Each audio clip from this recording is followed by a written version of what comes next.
자, 시험 범위 중에서 품사 관련된 건 이제 진행해 보도록 하겠습니다.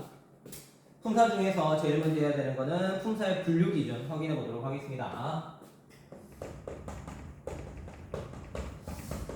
자, 품사를 가지고 설명을 해보면 품사는 기본적으로 정의를 다시 한번 정리해 보도록 할게요.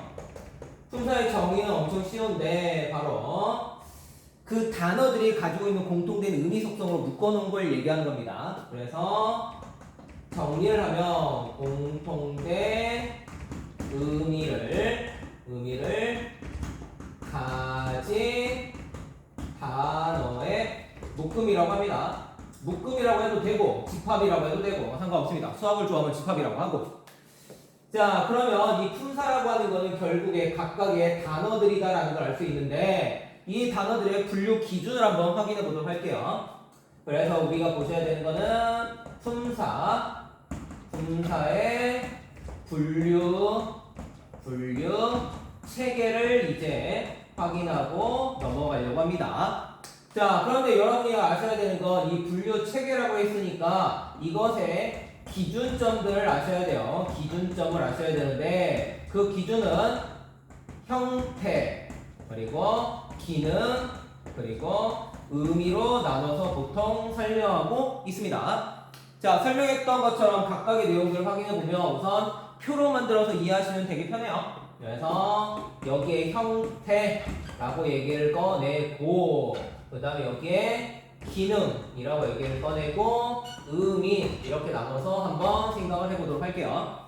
자, 그랬을 때 들어갈 수 있는 게 형태라고 되는데 형태에서 가장 중요한 건 바로 뭐가 되느냐? 이 형태라고 하는 건 활용을 하는지에 대한 유무를 묻고 있습니다. 활용하는지에 대한 유무를 묻고 있어요. 그래서 활용을 하게 되면 가변, 활용을 하지 않으면 불변 이렇게 물어보고 있습니다. 써보고 한번 얘기해 볼까요? 처음에 들어가는 건 저는 가변어를 먼저 써놓고 얘기할게요. 가변어니까 당연히 반대로 생각하게 되면 뭐가 있겠어요? 불변어가 있다라고 얘기를 꺼내겠죠. 자, 가변어라고 하는 건 말 그대로 가변, 변할 수 있는 가능성이 있겠죠. 그래서 얘네들은 활용을 한다. 그리고 불변이라고 돼 있죠. 변하지 않는다는 얘기죠. 그래서 활용하지 않는다라고 하는 걸로 먼저 정리를 하셔야 됩니다. 자, 그 다음에 기능이라고 돼 있죠. 기능은 정의가 좀 여러 가지인데 여기서는 이런 식으로 정의를 할게요. 바로 뭐냐면 문장 안에서의 기능이다 라고 얘기를 꺼낼게요. 자, 여기서 말하는 문장 안에서의 기능이라고 하는 건 바로 역할이다 라고 얘기를 꺼낼 수가 있을 거예요. 자, 문장 안에서 어떤 역할을 하는지를 한번 확인해 보도록 하는데 그때 들어가는 건 첫 번째로 들어갈 수 있는 애들의 이름은 우리가 용언이라고 얘기를 꺼냅니다. 용언이요. 자, 용언이라고 하는 건 문장 안에서 어떤 기능을 담당하느냐? 문장 내에서 문장 안에서 서술어의 기능을 담당하게 됩니다. 이해되시죠? 그럼 또 궁금해지죠? 뭐가 궁금해지냐? 서술어가 도대체 뭔데? 라고 얘기하죠. 서술어는 이런 식으로 만들 때 우리나라의 기본 문장에서 주어하고 서술어가 있을 때 이 서술어를 만드는 부분들을 말해요. 일반적으로 서술어라고 하는 건 어찌, 무엇이 어찌하다 또는 무엇이 어떠하다 라는 식의 내용으로 만들어지게 됩니다. 그래서 어떠한 상태가 되거나 어찌하는 이야기들 이런 걸 우리가 서술어를 만든다고 설명을 해요.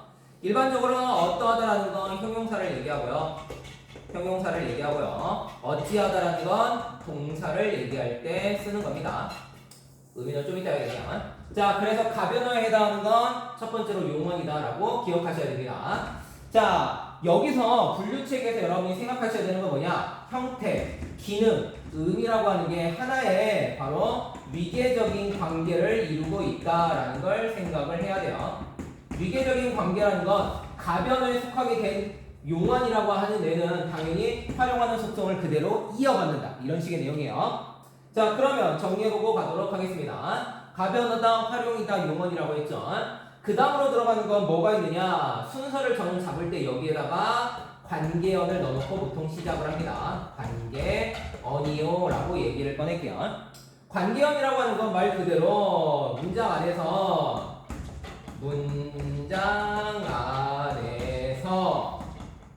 체언과 결합해서 일반적으로 자격을 부여하는 애들을 관계언이라고 얘기를 꺼내고 있어요. 자, 그 다음에 들어갈 수 있는 건 이제 체언이라고 얘기를 꺼내고 있고요. 체언이라고 하는 건 말 그대로 몸체자예요. 몸체자. 그래서 얘는 정의를 낼 때 조사와 결합하여 문장 안에서 여러 역할 또는 기능을 하게 된다. 이렇게 얘기를 꺼냅니다. 저거는 뭔지 이따가 설명할게요. 핵심은 뭐가 되느냐? 조사와 결합한다라는 게 핵심이에요. 자, 그 다음에 들어가는 건 뭐가 있느냐? 수식언이라고 얘기를 꺼냅니다. 그래서 얘는 체언 그리고 용언과 결합하여 그 의미를 수식하는 애들이다 라고 얘기를 꺼내요. 물론 수식이라는 말 대신에 다른 말을 쓰기도 합니다. 뭐 한정한다 이런 얘기도 합니다. 자, 그 다음에 마지막으로 들어가는 게 바로 독립언이라고 얘기를 꺼내요. 독립언은 서술화의 영향을 받지 않고 독립적인 역할을 수행한다 이런 얘기예요. 그래서 얘는 독립적인 역할을 수행한다라고 생각하시면 돼요. 그리고 여기에 해당하는 게 위계적이라고 했죠. 그래서 관계언, 그 다음에 체언, 그 다음에 수식언, 그 다음에 독립언 이런 식으로 여기에 해당하게 됩니다. 이해되시죠? 자, 그 다음에 각각에 해당하는 품사들의 구체적인 이제 의미를 파악해 보도록 할게요. 의미는 말 그대로 여기 있는 얘기가 그대로 넘어오게 됩니다. 그래서 공통된 단어들의 의미, 묶음을 얘기하게 돼요. 의미라고 하는 건 말 그대로 단어의 공통된 의미다 라고 생각하시면 돼요. 자, 여기에 해당하는 거 용언이라고 하는 거에는 뭐가 있느냐? 바로 동사와 형용사가 있습니다. 동사는 일반적으로 동작이나 아니면 작용이다 라고 얘기를 꺼내요. 설명했죠? 예전에 동작이라고 하는 건 사람의 유적명사에서 많이 쓰고 작용이라고 하는 건 일반적으로 자연현상에서 많이 나타난다고 설명했죠. 그리고 형용사라고 하는 건 뭐라고 했죠? 대상의 성질과 상태를 의미한다 라고 설명했죠. 그래서 용언에 두 가지가 있다 이렇게 얘기할 수가 있게 되는 거예요. 어렵지 않죠? 그리고 관계언 들어가죠. 관계언은 구분을 좀 하셔야 돼요. 일반적으로 관계언은 조사다라고 얘기를 꺼내고 있어요. 관계언은 조사다라고 얘기를 꺼내고 조사다. 그리고 조사를 일반적으로 격조사랑 보조사로 나누게 됩니다. 보조사로 나누게 되는데 격조사는 다시 한번 구분을 하셔야 돼요. 어떻게 구분을 하느냐? 격조사는 여러 격이 있어요. 여러 격이 있는데 그 중에서 핵심으로 여러분이 아셔야 되는 애들이 몇 가지가 있어요. 자, 첫 번째가 들어가는 게 바로 무조건 서술격 조사라는 걸 아셔야 돼요. 서술격 조사의 정의는 여러 번 설명했죠. 체언과 결합하여 문장 안에서 서술어의 자격을 일정하게 부여한다 라고 설명했죠. 자, 잘 기억하세요. 체언과 먼저 결합합니다. 중요한 거예요. 체언. 그 다음에 서술어의 자격을 줘요. 그리고 그 자격이 일정해야 돼요. 변하지 않고 항상 나타나야 돼요. 예로 들어서 설명을 해보도록 하겠습니다. 그러면 카네오스가 여기다 할게요. 그러면 이것은 예를 들어서 책이다 이렇게 얘기를 꺼내보도록 할게요. 그러면 책 플러스 이다가 되죠. 그럼 책은 명사죠. 명사니까 체언이 되겠죠. 그러면 여기에 이다라고 하는 서술격이 결합해요. 서술격이 결합을 하게 되면 이 자체가 서술어가 된다라고 말하게 됩니다. 이해되시죠?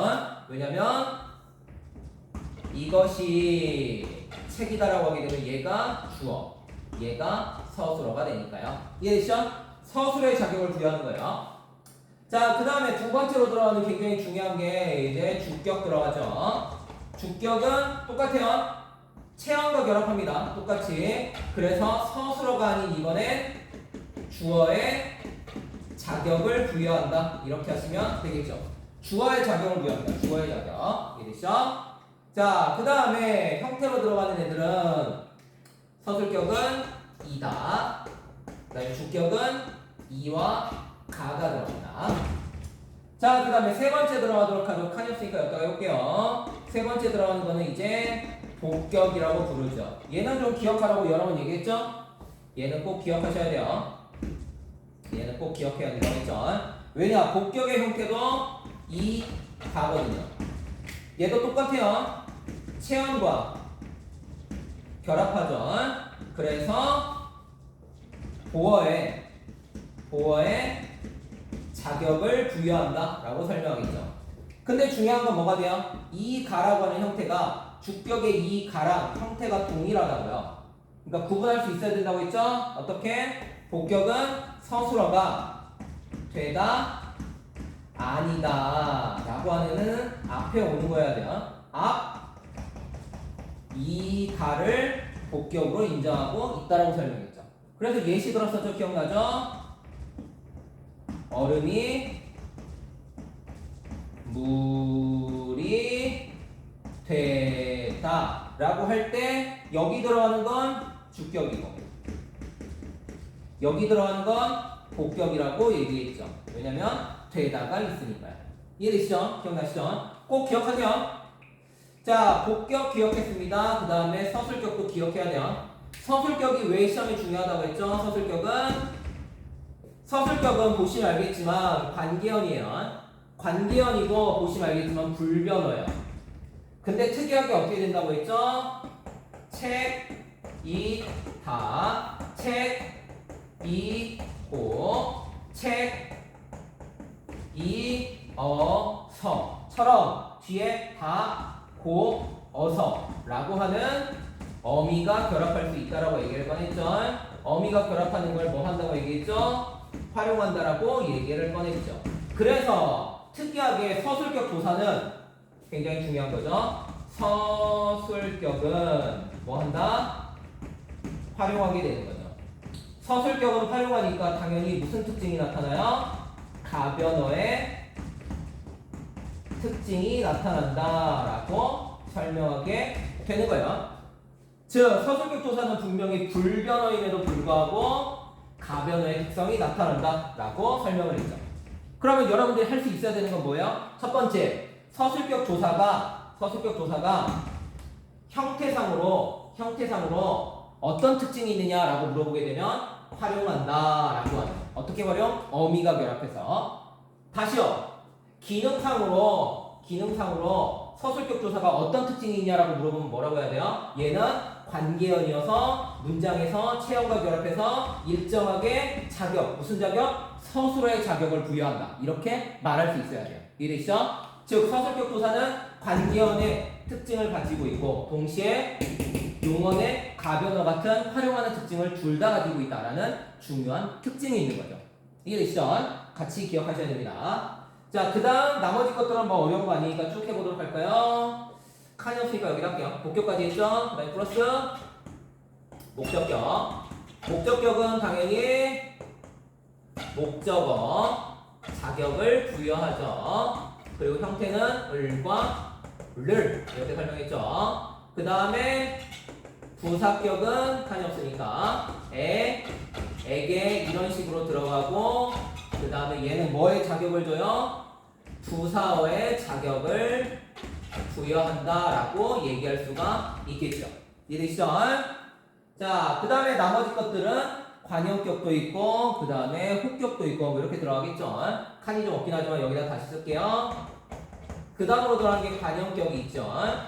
관형격은 형태가 으로 돼 있죠. 그래서 책, 가격 이런 식으로 말할 수 있겠죠. 그래서 으라고 하게 되면 이런 식으로 수식하는 걸 만들어주죠. 그래서 뭐의 자격? 관형 자격을 부여하게 된다. 이해되시죠? 자, 이제 남아있는 건 뭐예요? 칸이 없냐? 남아있는 건 혹격 이렇게 얘기할 수 있죠. 혹격은 라는 형태고 얘는 호라는 게 없어요. 호라는 게 없어요. 그래서 얘는 독립어의 자격. 바꿔서 얘기하면 체연의 아가 결합하는 형태가 돼서 독립원이라는 자격을 부여한다. 이 정도로 마무리가 되겠죠.